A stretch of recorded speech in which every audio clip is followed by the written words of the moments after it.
question anything I say, it's right here, because some of it might be shocking. Nigeria, the 6th largest nation on earth, on track to be the 3rd largest by 2050. Top 5 OPEC, $1 trillion in minerals, a cultural powerhouse.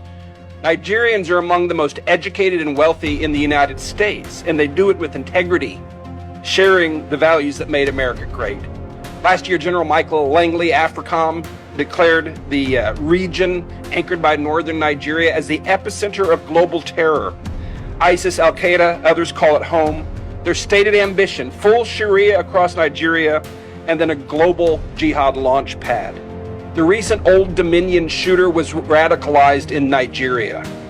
Two scenarios. America's greatest African ally, innovative, peaceful, and prosperous, or the greatest security threat of the next generation, a Sharia exporting giant. A little bit of history. In 1804, Usman Dan Fodio waged a jihad and founded the Sokoto Caliphate, Africa's largest pre-colonial empire.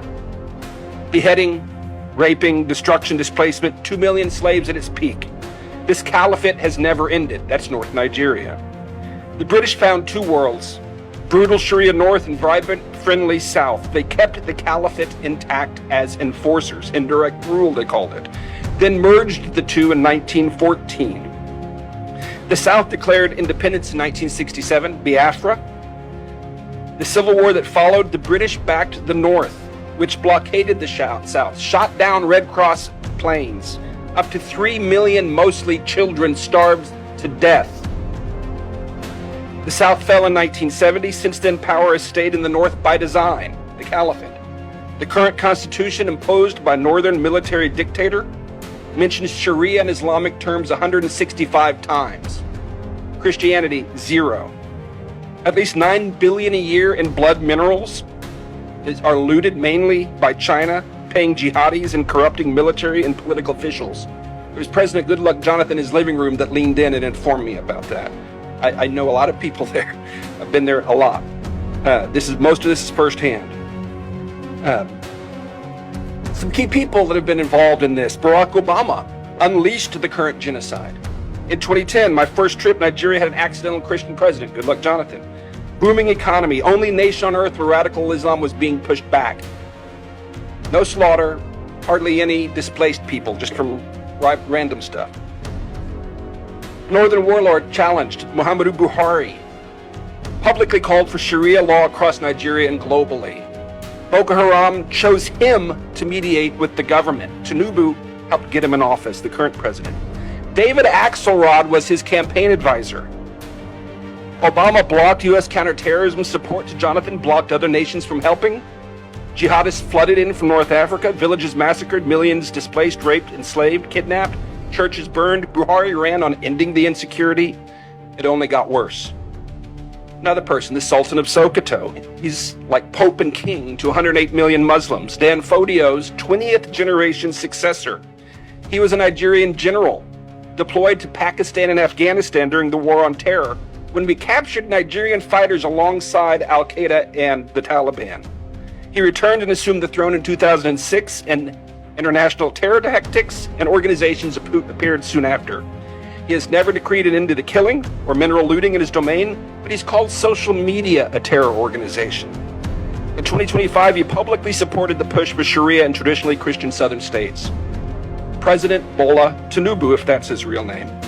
In 1993, he forfeited $460,000 to a federal court in Chicago and fled the United States. That was proceeds from a heroin trafficking ring, which, by the way, heroin funds 37% of jihad around the world.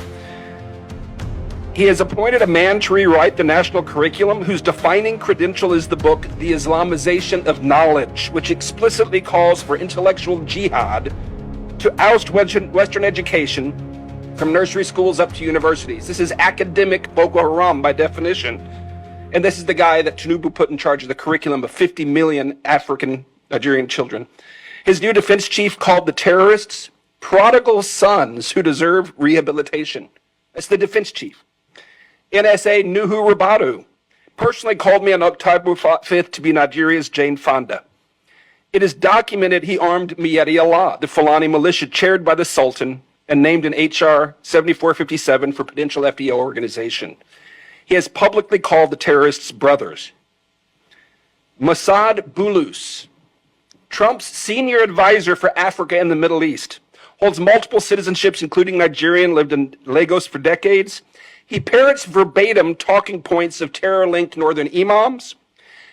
He is CEO of his family company, which currently profits from multi-billion-dollar no-bid contracts issued by the Tinubu administration, issued to his business partner. He sells the heavy equipment to build the no-bid billion-dollar, $13 billion in projects.